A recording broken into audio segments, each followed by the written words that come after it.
শীত এবং হাঁসের মাংস একটি যেন অন্যটির সাথে ওতপ্রোতভাবে জড়িয়ে আছে। হ্যালো এভরিওয়ান, আসসালামু আলাইকুম।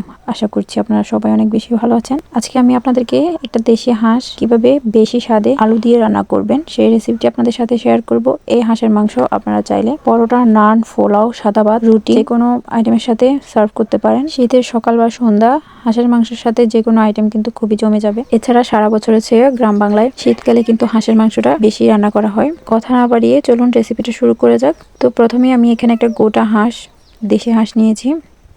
হাঁসটা জবাই করে কেটে ধুয়ে পরিষ্কার করে নেওয়া হয়েছে। আমি এখানে হাঁসের মাংসগুলো চামড়া সহ কেটে নিয়েছি। হাঁসের মাংস কিন্তু চামড়া সহ কেটে নিলে বেশি স্বাদ পাওয়া যায়। আপনারা চাইলে যারা হাঁসের চামড়া খেতে পছন্দ করেন না তারা কিন্তু হাঁসের চামড়া ফেলে দিতে পারেন, কিন্তু হাঁসের মাংসের স্বাদটা কিন্তু হাঁসের চামড়া থেকে আসে। আর এই মাংসটা যেহেতু আলু দিয়ে রান্না করবো সেই জন্য মিডিয়াম সাইজের 2টা আলু কেটে নিয়েছি। এখানে প্রায় 1 কেজির মতো হাঁসের মাংস রয়েছে। তো এবার আমি চলে যাচ্ছি রান্নায়। তো সরাসরি চুলায় চলে যাচ্ছি রান্না করার জন্য। তো মাটির চুলায় রান্না করব। আর মাটির চুলায় আমি একটা হাঁড়ি বসিয়ে তাতে 50 গ্রামের মতো তেল দিয়েছি। আমি এখানে মাংস অনুযায়ী তেলটা কমই দিয়েছি, কেননা হাঁসের মাংস থেকে অনেকটা বেশি তেল উঠে আসে, এজন্য তেলটা কম দিয়েছি। আপনারা কিন্তু এটা লক্ষ্য করবেন। এবার তেল গরম হলে তাতে আমি 1/2 কাপ পরিমাণ অথবা 2টা মিডিয়াম সাইজের পেঁয়াজ কুচি দিয়েছি। পেঁয়াজ কুচিটাকে একটু নেড়ে চেড়ে নরম হয়ে আসলে দিয়ে দিচ্ছি 1.5 চা চামচ পরিমাণ রসুন বাটা এবং 2 চা চামচ পরিমাণ আদা বাটা। এবার আদা ও রসুন বাটাগুলোকে ভালোভাবে নেড়ে চেড়ে কাঁচা গন্ধ চলে গেলে এবার এতে দিয়ে দিচ্ছি 2 চা চামচ পরিমাণ হলুদের গুঁড়া, 2 চা চামচ পরিমাণ লাল মরিচের গুঁড়া এবং দিয়ে দিচ্ছি 2 চা চামচ পরিমাণ ধনিয়া ও জিরার গুঁড়া। দিয়ে এবার এখানে আমি 100 গ্রাম মতো পানি দিয়ে দিচ্ছি। পানি দিয়ে এবার 3 চা চামচ পরিমাণ মাংস অনুযায়ী বা স্বাদ অনুযায়ী লবণ দিয়ে দিচ্ছি। এখানে 3 চা চামচ পরিমাণ লবণই লাগবে।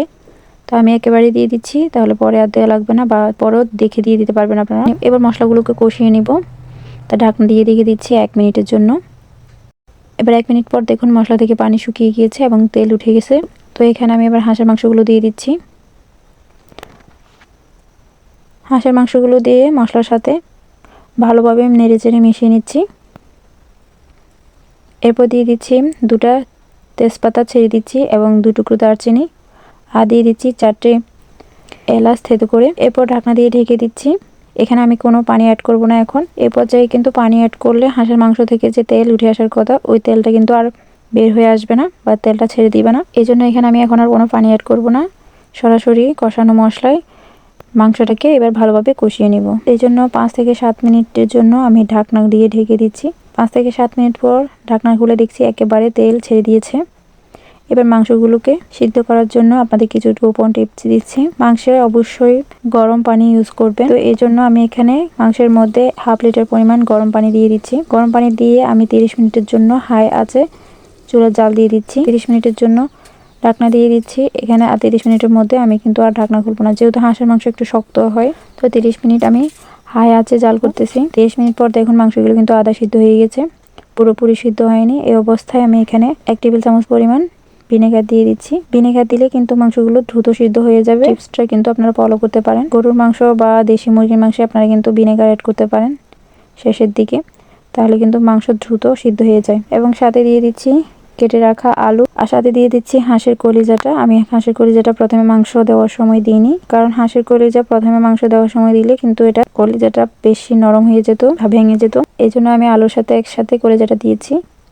এবার এখানে আমি আরো 250 গ্রামের মতো পানি অ্যাড করে দিয়েছি, যাতে করে আলুগুলো ভালোভাবে সিদ্ধ হয় এবং ঝোলটাও ব্যালেন্স হয়। এবার ঢাকনা দিয়ে ঢেকে আরো 15 মিনিট জাল করে নেব।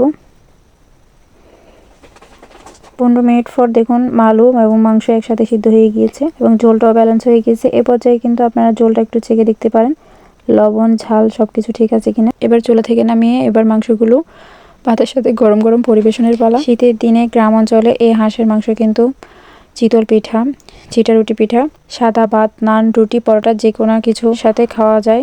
খুবই দারুণ একটা কম্বিনেশন হাঁসের মাংস আর গ্রামে সাদা। আর সেই সাথে যদি হয় সকালবেলা চিতল পিঠা, হাঁসের মাংসের ঝোল, তাহলে তো আর কথাই নেই। অবশ্যই আমার এই রেসিপি ফলো করে আপনারা কিন্তু একবার হলেও ট্রাই করে দেখতে পারেন হাঁসের মাংসটা কেমন হয় এবং এর গ্রেভিটা কেমন হয়। তো আশা করছি আমার রেসিপিটা আপনাদের ভালো লেগেছে এবং সহজ লেগেছে। ভালো লাগলে আমার চ্যানেলটি সাবস্ক্রাইব করে আমার চ্যানেলের পাশেই থাকবেন।